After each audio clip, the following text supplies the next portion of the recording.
उस रात बारिश बहुत तेज हो रही थी। आसमान जैसे फटकर बरस रहा हो। बिजली आसमान में ऐसे तड़क रही थी जैसे हमारे ही ऊपर गिरने वाली हो।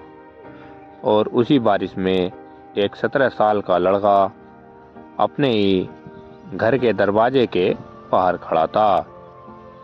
अंदर से उसके पिता की आवाज आई, आज के बाद इस घर में कदम मत रखना, तू मेरे लिए मर चुका है। दरवाजा बंद हो गया और उस आवाज के साथ उस लड़के की बचपन की दुनिया भी खत्म हो गई। आखिरकार उस लड़के के पिता ने ऐसा क्या कहा, जानते हैं इस वीडियो में। उस लड़के का नाम था आरव। आरव बचपन से ही पढ़ाई में बहुत कमजोर था, लेकिन आरव दिल का बहुत साफ था। उसके पिता का नाम रमेश था। रमेश जी एक सख्त स्वभाव के इंसान थे। वे चाहते थे कि उनका बेटा अच्छा पढ़ लिख कर अफसर बने, लेकिन आरव पढ़ाई में अच्छा नहीं था और वह 12वीं की परीक्षा में भी फेल हो गया।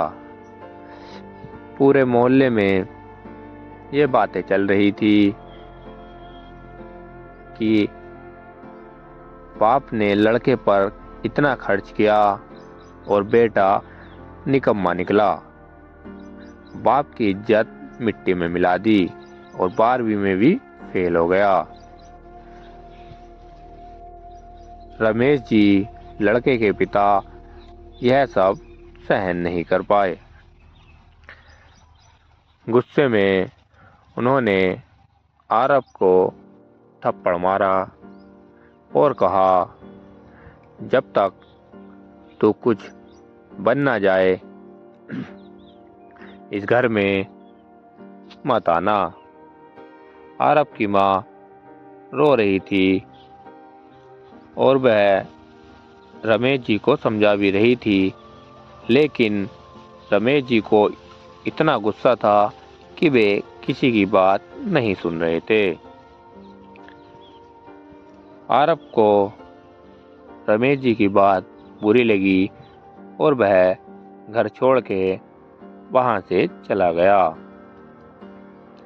पहली रात उसने रेलवे स्टेशन पर बिताई। रमेश के पास पैसे नहीं थे तो उसे खाने को भी कुछ नहीं मिला।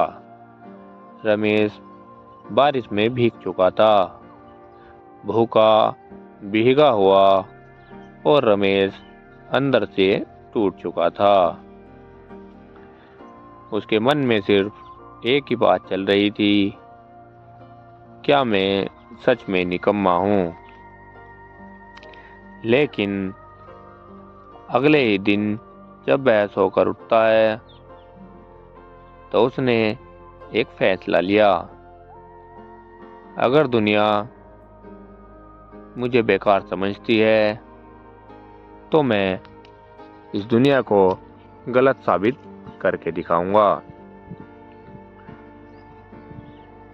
शुरू में आरव के पास रुपए नहीं थे तो आरव ने रुपए कमाने के लिए एक होटल में बर्तन धोने का काम किया, जिससे उसका खर्चा चल जाता था। आरव दिन में 14 घंटे काम किया करता और रात में खुद से ही पढ़ाई करता। आरव ने धीरे धीरे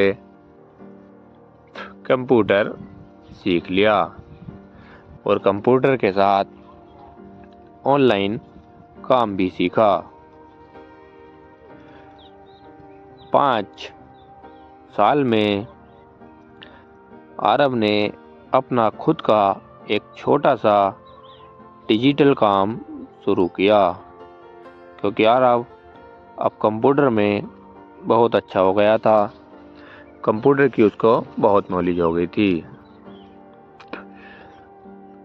और अब पिछली बात सोचता था कि गांव वाले मेरे पर हंसते थे, ये लड़का क्या करेगा, इसके वक्त ही कुछ नहीं है, इसने अपने पिता के सारे पैसे खराब कर दिए और यह तो निकम्मा है। लेकिन आरब ने अपनी चुपचाप मेहनत की और उसका असर अब दिख रहा है। धीरे धीरे कर 10 साल बीत जाते हैं। अब आरब एक सफल बिजनेसमैन बन जाता है। उसका खुद का ऑफिस होता है और खुद की ही एक टीम होती है।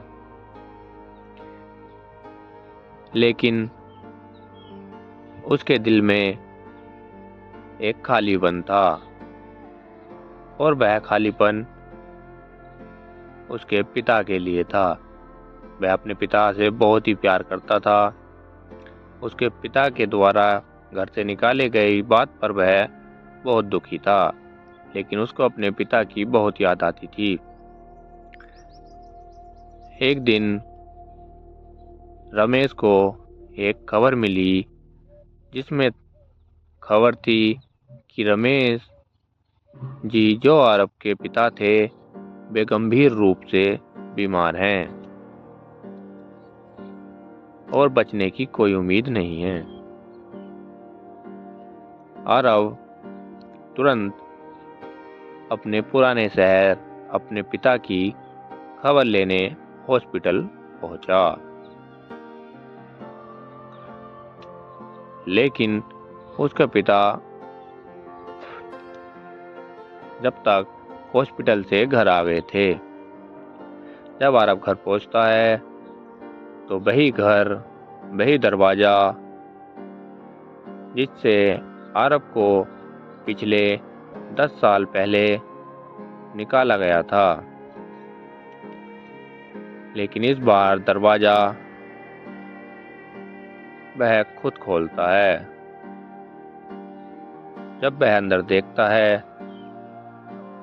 तो बिस्तर पर लेटे उसके माता पिता बहुत कमजोर हो चुके थे और पछतावे से भरे हुए थे।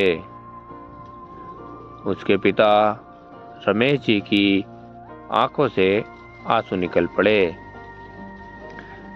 बेटा, मुझे माफ कर देना, मैंने गुस्से में बहुत बड़ी गलती कर दी थी और मैंने तुम्हें खो दिया था। मैंने तुम्हें ढूंढने की बहुत कोशिश करी, लेकिन फिर तुम मुझे कहीं नहीं मिले। आरब की आंखें भी भर आईं। वह घुटनों के बल बैठ गया और बोला, पिताजी, अगर आप मुझे उस रात घर से नहीं निकालते तो शायद मैं आज यहाँ तक नहीं पहुँचता और मैं एक निकम्मा ही बना रहता। आपने मुझे घर से नहीं निकाला था, बल्कि आपने मुझे मजबूत बनाया था। आपके मजबूत बनाने से ही आज मैं एक सफल बिजनेसमैन हूँ। दोनों रो पड़े। दोस्तों, कभी कभी जिंदगी हमें तोड़ती नहीं, बल्कि वो हमें मजबूत बनाती है। लोग आपको जो भी कहें, आप अपनी कीमत खुद तय करें, किसी दूसरे के ऊपर ना रहें, क्योंकि आज जो आपको ठुकरा रहे हैं, कल वही आप पर गर्व करेंगे। दोस्तों, अगर यह इमोशनल कहानी आपको पसंद आई हो तो हमारी वीडियो को लाइक कर दें और चैनल को सब्सक्राइब कर दें। धन्यवाद।